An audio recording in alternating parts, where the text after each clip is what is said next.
안녕하세요. 몇 년 전에 그 인터스텔라라는 영화가 이제 개봉된 적 있죠?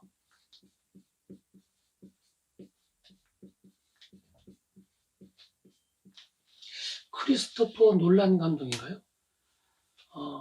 그 SF 영화 치고는 아주 이례적으로 우리나라에서 아주 대단히 이제 흥행에 성공해서 아마 1,000만 관객을 아마 넘어섰을 걸로 알고 있습니다. 그래서 그 감독도 이제 우리나라에도 아마 왔었고요.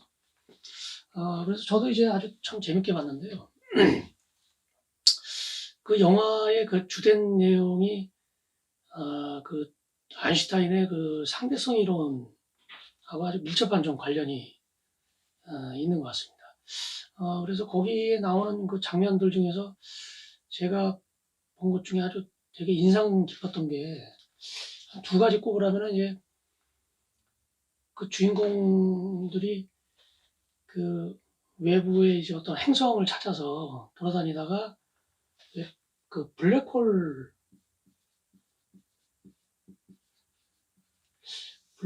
주인을 도는 한 행성에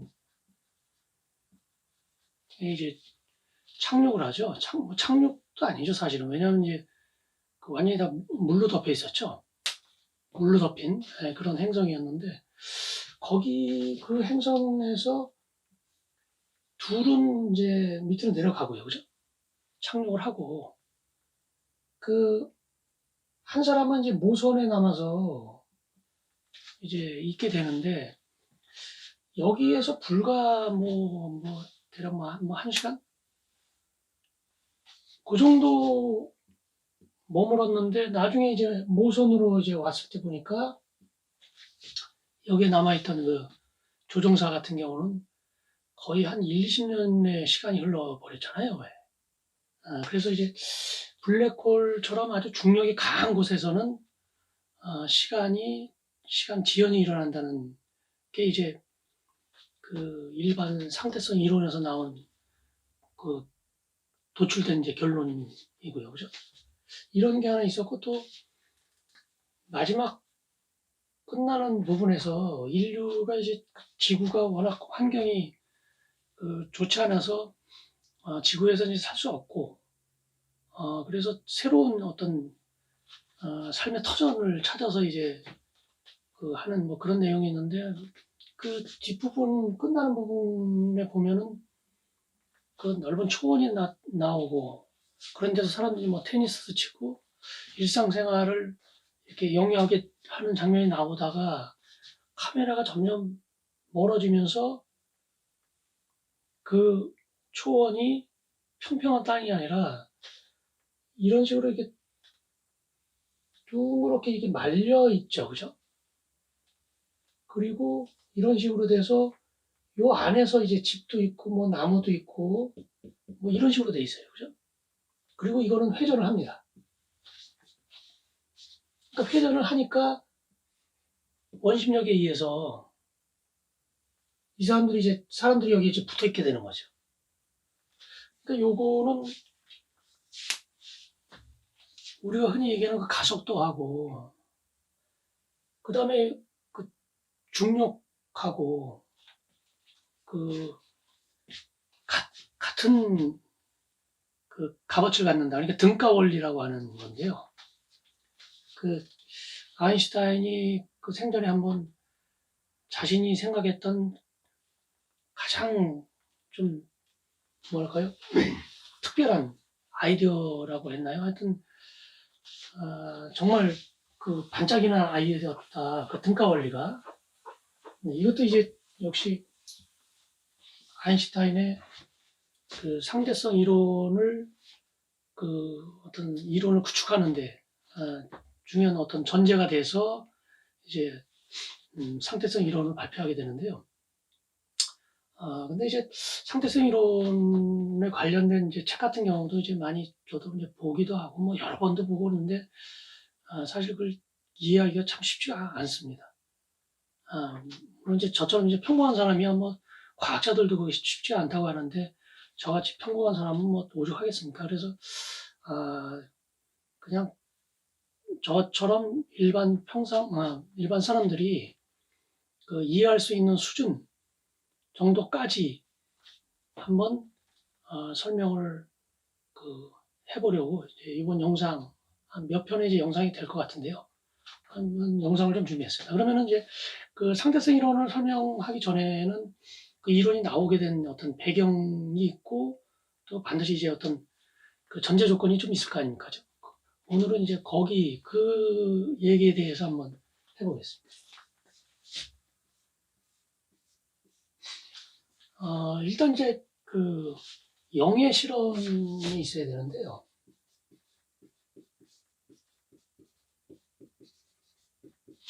그 과학자가 토마스 영을 얘기합니다.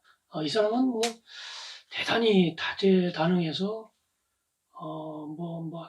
다른 일반 아주 대단한 그 과학자들 후대 이제 과학자들도 정말 대단한 사람이다라고 이제 인정을 했던. 그러니까 뭐 이 사람이 건드리지 않은 분야는 거의 없어요. 그래서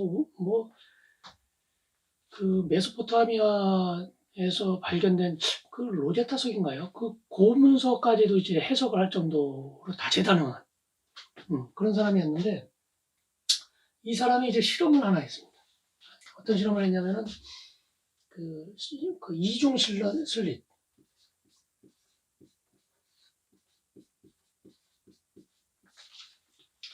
이중이란 건 이제 두 개란 얘기고요. 또는 이제 두 번에 걸친 뭐 그런 뜻이겠고, 슬릿은 아주 간단한 틈을 얘기합니다. 이 실험을 어떻게 이제 기획을 하냐면은 판에, 그러니까 똑같은 건 아니지만은 원리는 이런 얘기입니다.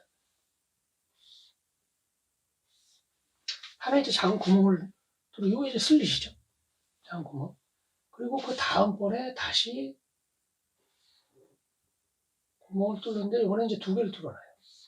작은 틈을 두 개를. 그리고 여기서 이제 그 빛을 쪼입니다. 빛을. 근데 만약에 빛이 그 입자라면, 예를 들면 뭐 좀 당구공이나 뭐 탁구공 같은 뭐 그런 거라면 이 좁은 틈을 통과해서 그냥 부딪혔겠죠. 그러니까 입자란 거는 주위로 퍼질 일은 없는 거죠. 근데 주위에 만약에 퍼진다는 얘기는 뭐냐면은 이거는 파장이라는 얘기잖아요. 예를 들면 연못에다가 돌을 하나 던지면은 그 물결이 동심원을 그리면서 사방으로 이제 퍼져나가잖아요. 그게 이제 파장이기 때문에 그런 거거든요. 그죠?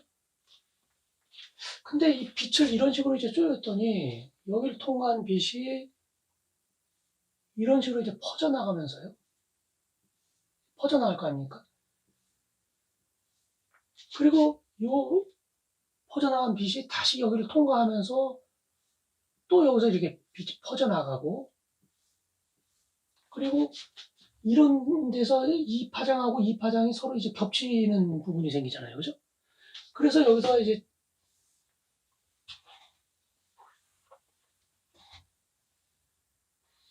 하얀 판을 하나 놔두면 얘하고 서로 만나서 생기는 이제 간섭이라고 그러죠. 이 간섭 무늬가 이렇게 생기더랍니다.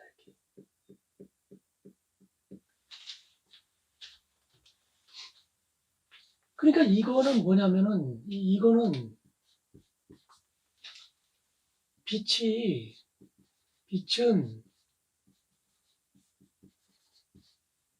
파동이라는 아주 강력한 증거죠. 증거가 되는 거죠. 영의 실험. 그래서 영의 이 실험 전에는 뭐 호이게스, 하이원스라든지 뭐 이 사람들도 빛의 이제 그 파동을 주장을 했지만, 그 전에 아이작 뉴턴이라는 뭐 불세출이었던 과학자가 입자설을 좀 주장을 했어요. 그런 증거도 있고. 그러니까 물론 이제 파동이라는 증거도 간혹 나오긴 했지만 워낙 그 위대한 과학자가 이제 입자라고 하니까 사실은 파동이라는 주장은 조금 약한 그런 추세였는데 이 실험을 통해서 이제 그 파동이라는 하여튼 파동의 성질을 갖는다는 거를 아주 확실하게 이제 사람들한테 이제 각인을 시킨 거죠. 그래서 그러면 빛이 이제 파동이라면 파동은 반드시 그 매질이라는 게 있어야 되는 거거든요, 사실. 그죠? 예를 들면 물결파 같은 경우는 물이 있어야 하잖아요. 그리고 이제 저희가 이제 소리를 내는 그 음파 같은 경우는 이제 공기라는 이제 매질이 있어야 되는 거거든요. 그러니까 이제 달 같은 경우에 공기가 없기 때문에 소리가 전달이 안 되잖아요. 그죠? 그러니까 파동이라면 이제 매질이 있어야 되거든요. 그러면 빛이 파동이라면 결국 빛을 전달시켜주는 어떤 매개 물질, 그러니까 매질이 있을 것이다. 그래서 그 뭔지는 모르지만 분명히 어떤 매질이 있고 그거를 과학자들은 임시로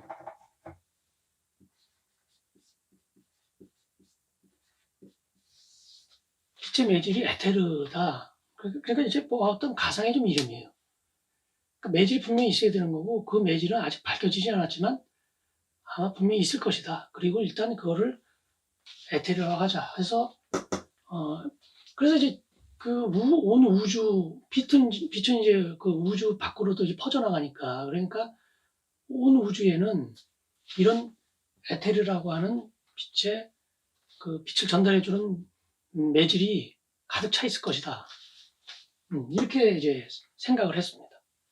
그래서 이 에테르가 있는지를 한번 증명을 하려고 했어요.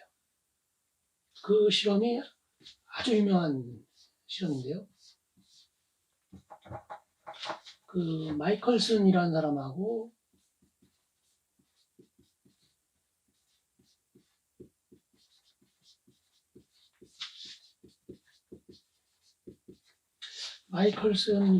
이제 몰리라는 사람 두 사람이 이제 의기투합돼서 실험을 한 겁니다. 그리고 이 사람들의 어떤 실험의 어떤 개념이라든지 그걸 이어받아서 다른 과학자들도 좀 더 정밀하게 이제 실험을 했는데요. 그러니까 이 마이클슨하고 몰리의 실험은 결국은 이제 뭐를 하자는 거냐면 에테르의 그 존재를 확인하자는 그런 실험입니다. 그래서 실험을 어떤 식으로 짰냐면요.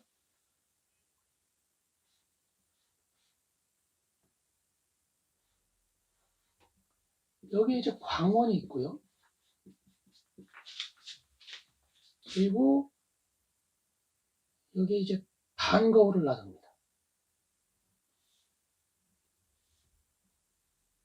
반거울. 그리고 다른 쪽에 거울을 놔두죠. 여기도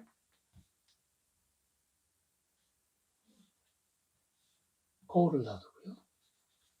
그 다음에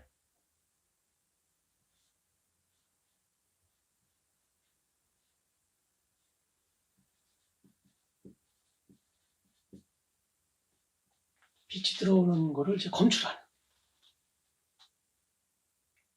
이 반거울은 뭐냐면요. 광원이 여기서 이게 나오잖아요. 이렇게 나오면 하나는 여기로 가게 만들고요. 다른 하나는 그대로 이렇게 통과하게 만들고요. 그 다음에 이제 거울에 비춰서 다시 얘가 여기로 갈 때는 그대로 그냥 통과하게 만들고요. 그 다음에 이 거울에 비춰서 얘가 여기로 갈 때는 여기서 이제 빛이 그 반사돼서 꺾이게 만드는 이런 겁니다.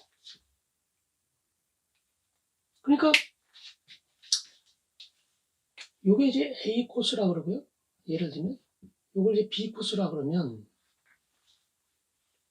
여기서는 이제 A와 B가 이제 같이 나오죠. 그죠? 나오고 갈라져서 일로 가죠. 그러니까 여기 이제 A 코스는 이런 겁니다. 가서 반사돼서 거울에 반사된 다음에 다시 통과해서 일로. B 같은 경우는 여기서 이렇게 통과돼서 다시 일로 갔다가 꼭 여기서 반사돼서 꺾여서 일로 들어가. 이게 되는 거예요. 그러니까 여기하고 여기는 A 빛이나 B 빛이나 둘 다 동일하게 가는 거죠. 이 동일한 코스입니다. 근데 여기는 이제 다르죠. 자, 그러면 이런 식으로 해서 이제 어떻게 그 에테르를 증명하려고 했냐. 여기 이제 태양이 이렇게 있으면요. 지구가 이렇게 돌 거 아닙니까? 그죠?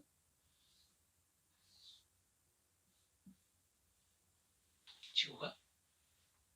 그럼 여기 전체 여기가 만약에 이제 에테르가 가득 차 있다면, 뭐, 그냥 상상하기 힘드니까 그냥 공기가 있다고 가정한다고. 그럼 여기 지구가 여기를 통과할 때 에테르의 바람을 맞을 거 아닙니까? 그죠? 이런 게 존재한다면. 그러면 얘가 이게 갈 때 에테르 이렇게 가는 방향에서는 에테르의 그 바람을 정면으로 맞고 이쪽으로 가는 거는 다르죠. 그죠? 그죠? 그 마치 뭐냐면은 이 배가 이게 물이 이렇게 흘러갈 때 물결이 이렇게 이제 흘러간단 말입니다. 물이 배가 이렇게 갔다가 이렇게 가는 경우와 이렇게 갔다가 이렇게 가는 경우 물론 이제 거리는 똑같습니다. 예를 들면 A라고 그러고 이거 B라고 하죠. 여기서는 이를 갈 때는 이 물결에 정면으로 맞으니까 속도가 줄겠죠. 하지만 갔다가 다시 올 때는 같은 방향이니까 속력이 좀 빨라질 겁니다. 그죠? 그러니까 여기는 갈 때나 올 때나 이 물결이 있으나 없으나 같은 결과가 나오겠죠. 여기는. 그렇죠?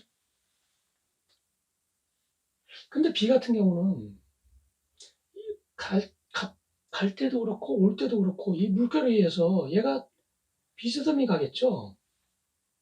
그리고 또 비스듬히 올 겁니다. 이렇게.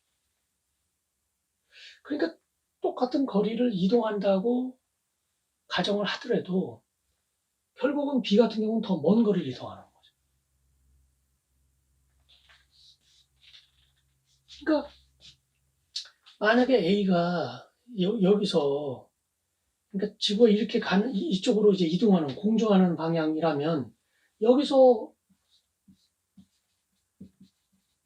에테르 바람이 이렇게 부는 거 아닙니까? 그죠?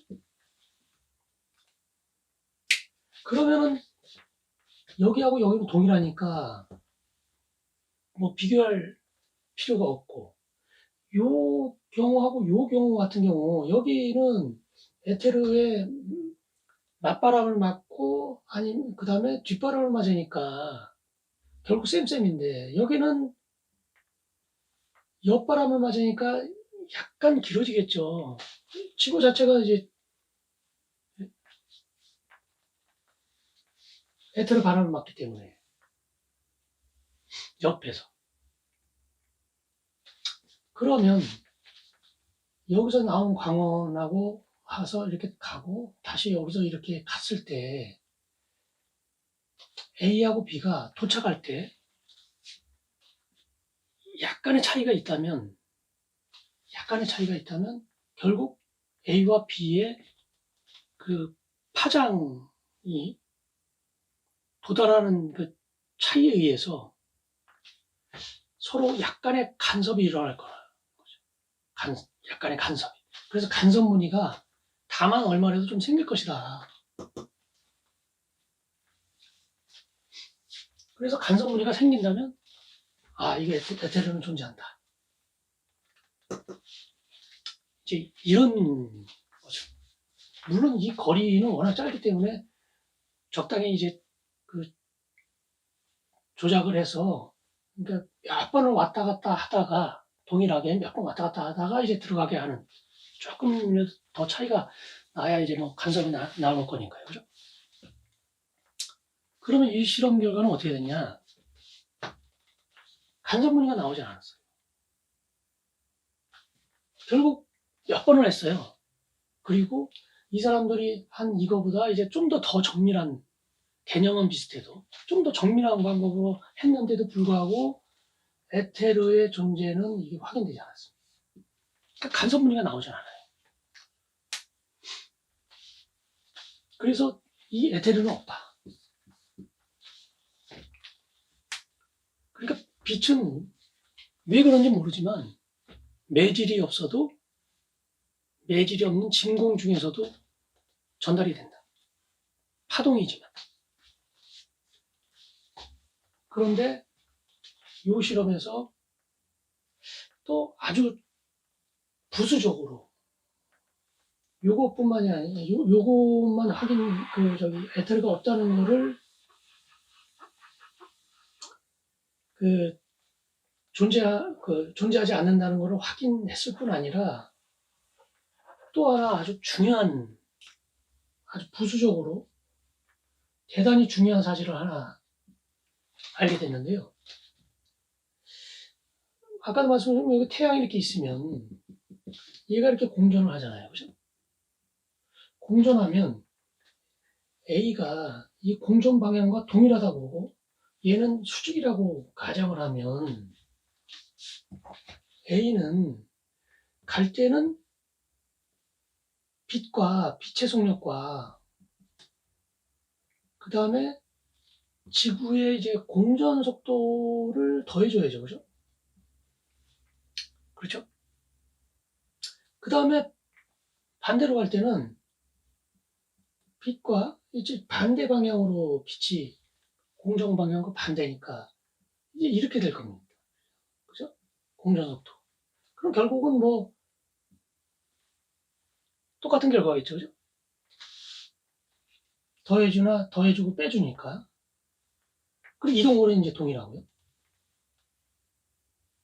근데 B는 A하고 다른 게 지금 지구가 이렇게 공전한단 말이에요. 그죠? 이쪽 방향으로. 그죠? 이렇게 공전한단 말이에요. 그러면 얘가 여기로 가는 사이에 거울이 약간 이동할 거 아닙니까? 그죠? 그러니까 원래 이렇게 갔어야 되는데 이렇게 가게 되죠. 이렇게. 올 때는 또 이렇게 온 거야. 그렇죠? 이동 경로가. 그러니까 갈 때하고 올 때가 여기보다 약간이나마 더 길죠. 그러면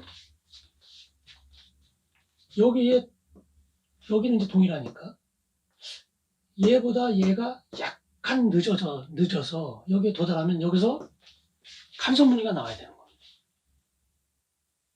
도달한 차이가 약간 있기 때문에. 그런데 간섭 무늬가 안 나왔단 말이에요. 그죠? 그럼 결국 뭐냐? 지구의 공전 속도하고 상관없이 지구의 공전 속도는 30m 킬로미터 per second입니다. 그러니까 1초에 30km, 굉장히 빠른 속도죠. 1초에 30km면은 총알의 속도가 뭐 1초에 한 1km, 그 권총 같은 경우요. 그 로켓이 지구를 탈출하면 1초에 한 11km 이상을 달려야 되는데 로켓보다 한 3배 정도 빠른 속도죠.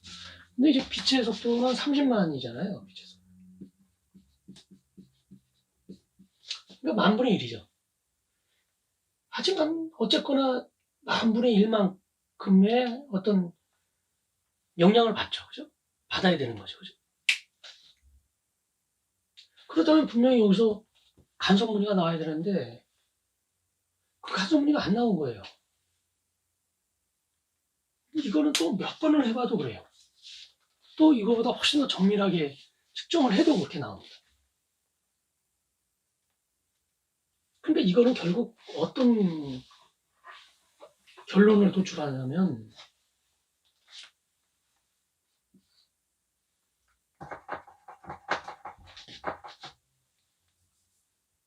광속은 빛의 속력이죠.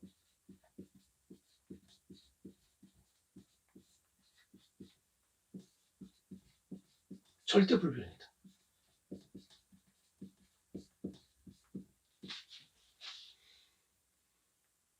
예를 들면요.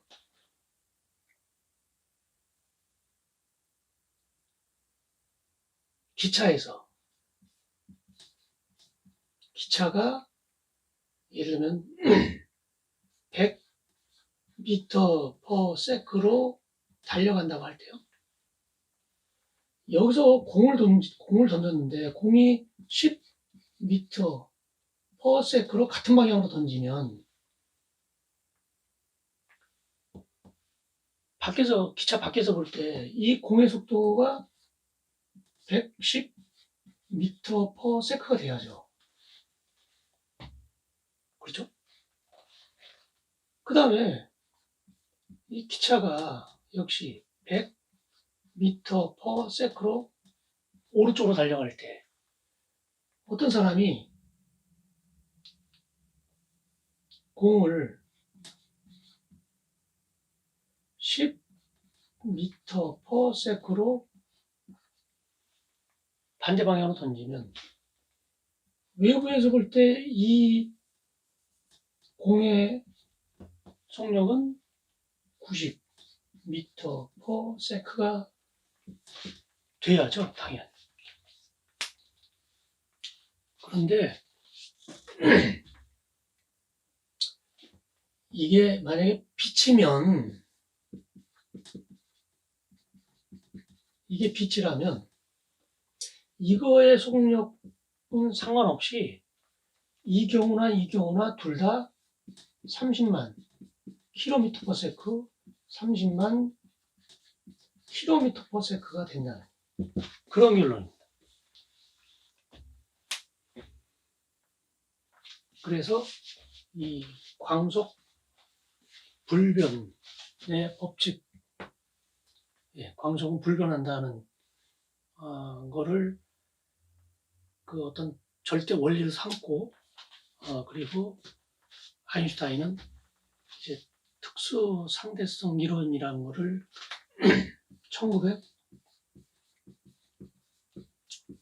1905년에 이제 발표를 하죠. 20대일 겁니다, 그때. 그 해를 이제 기적의 해라 그러죠. 그래서 뭐 광양자설도 하고 아인슈타인은 이제 그 상대성 이론으로 이제 그 노벨상을 받은 게 아니라 광양자설로 이제 노벨상을 받았죠. 그래서 그로부터 10년 후에 이제 일반 상대성 이론을 또 이론을 구축하게 되고요. 그래서 오늘은 그 상대성 이론의 어떤 기초적인 그 전제에 대한 그런 말씀을 드렸고요. 다음 시간에 다시 또 설명을 이어가겠습니다.